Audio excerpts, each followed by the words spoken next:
The Norths lived on Maple Lane, a quiet street where nothing ever happened. Until something did. It started 3 houses down. The Garcias came home from dinner to find their back door shattered, their belongings scattered across the floor like leaves after a storm. Then it was the Hendersons, then the Millers. Each time the same pattern. A shadow slipping through the dark, taking what it wanted, vanishing before anyone could scream. Tom North watched the police cars come and go from his living room window. He said nothing for a long time. Then he went to the closet, reached past the winter coats, and pulled out a wooden case. Inside, wrapped in oilcloth, was his father's service revolver. A heavy thing, blue-black steel with a walnut grip worn smooth by decades of use. Tom's father had been a police officer for 30 years, and he used to say something about this gun. Something Tom had never forgotten. This gun only shoots bad people. Tom set the revolver on the kitchen table and taught his wife Margaret how to hold it, how to aim, how to squeeze, not pull, the trigger. Margaret didn't like the weight of it in her hands, but she nodded. She practiced. She kept it in the nightstand drawer, and she tried not to think about it, but her mind thought about it anyway. One night, Margaret dreamed she heard glass breaking downstairs. In the dream, she reached for the gun. She crept down the hallway, heart slamming against her ribs.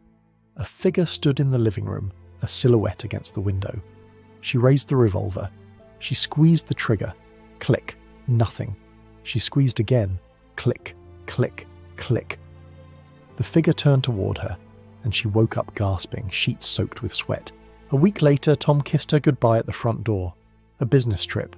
3 days. "You'll be fine," he said. She smiled and told him she would be. That night, Margaret double-checked every lock. She ate dinner alone, watched the news alone, and climbed the stairs to bed alone. The house settled around her, creaking the way old houses do, and eventually she slept. She woke to a sound. Not a dream this time, a real sound. Downstairs, a footstep, then another. Margaret's breath caught in her throat. She reached for the nightstand, fingers closing around the cold grip of the revolver. She slid out of bed. The hallway was dark. The stairs were darker. She descended 1 step at a time, the gun raised, both hands trembling. At the bottom of the stairs she saw him, a figure in the foyer. She aimed. She squeezed the trigger. Click. Her blood went cold. She squeezed again. Click, click, click. Over and over the hammer fell on nothing. The gun would not fire. The figure stepped closer. "Mom?" The voice cut through the darkness like a blade of light. Margaret's knees buckled. It was Daniel, her son. Home early from college, wanting to surprise her. She dropped the gun and threw her arms around him, sobbing, laughing, shaking.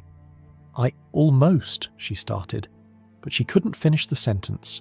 As they held each other, the revolver clattered down the hardwood stairs, tumbling end over end, and then it fired.